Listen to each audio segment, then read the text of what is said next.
Hello, my name is Ricardo Trueba.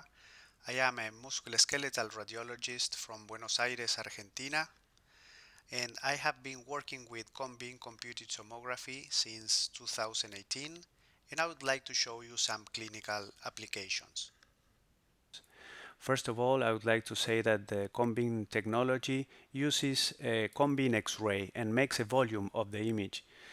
This is a difference between the Combin and the multi-detector CT that uses a spiral X-ray.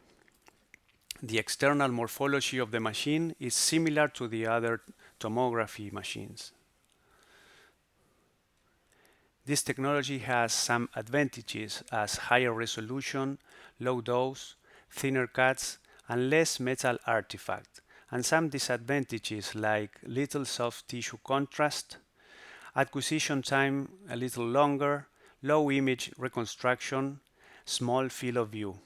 But the good thing is that it has a spatial resolution of 0.15 millimeters, less metal artifacts, lower dose of radiation, higher quality of the reconstruction, and there is no privilege plane.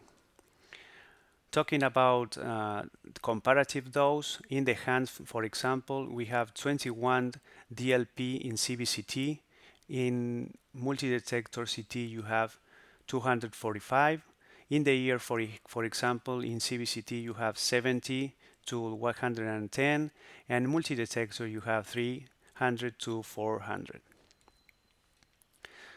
This is an example of the wrist. You have the 3D and the coronal image of the wrist with the high resolution of the trabecular bone and the cortical one. As we said, we have low metal artifacts, and we can evaluate the prosthesis in the shoulder, in the knee, or in the hip, just looking at the junction between them.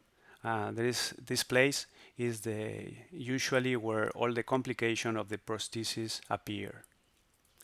We can also evaluate the sinus and the temporal bone with high resolution.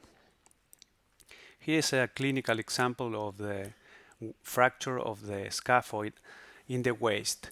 Can you tell in this X-ray how much the bone is united? Well, in Combin, we see clearly that there is no union yet. This was in September, and the patient came in November, and you have the fracture united with good resolution of the bone. This technology helps us to see bone bridges. These bone bridges are very important because they are saying that the healing process in the fracture has begun. Where in some fractures you don't see any bridges and you see resorptions of the bone and some cyst. This is a non-union of the scaphoid. In CBCT, you also have the possibility to perform fluoroscopy to evaluate the stability or the instability of the fragments. This is a distal fracture of the radius, and you can see perfectly how many fragments the fracture has and the displacement. All this information is very useful to the orthopedics to treat the lesion. This is a fracture with a plate, and you can see besides of the plate the articular surface and the congruence of the fracture and the good resolution of the lesion. This is a fracture in the ulna with non-union. You see no bridges at the fracture, and you also see the hardware failure of the plate. In this example, you have the fracture of the humerus, and in the X-ray, it's very difficult to see the callus.